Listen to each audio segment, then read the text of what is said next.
السلام علیکم۔ اس میں حضرت خضر علیہ السلام کا واقعہ بیان کریں گے۔ سورہ القاف آیت نمبر 65۔ اعوذ باللہ من الشیطان الرجیم، بسم اللہ الرحمن الرحیم۔ لائک کریں، سبسکرائب کریں اور بیل آئیکن پر کلک کریں۔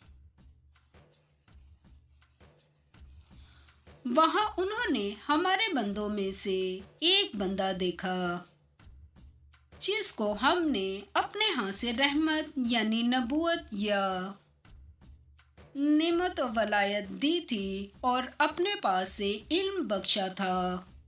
سورہ القاف آیت نمبر 66۔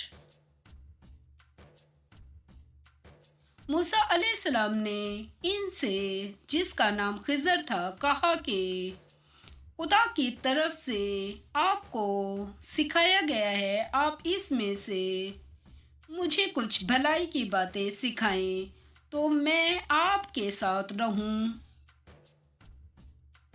سورہ القاف آیت نمبر 67۔ خضر علیہ السلام نے کہا کہ تم میرے ساتھ رہ کر صبر نہ کر سکو گے۔ سورہ القاف آیت نمبر 68۔ اور جس بات کی تمہیں خبر ہی نہیں، اس پر صبر کر بھی کیوں کر سکتے ہو؟ سورہ القاف آیت نمبر 69۔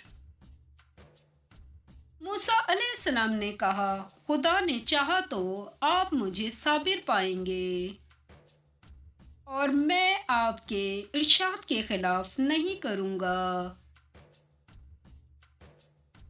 سورہ القاف آیت نمبر 70۔ خضر علیہ السلام نے کہا، اگر تم میرے ساتھ رہنا چاہو تو شرط یہ ہے کہ مجھ سے کوئی بات نہ پوچھنا جب تک میں خود اس کا ذکر تم سے نہ کروں۔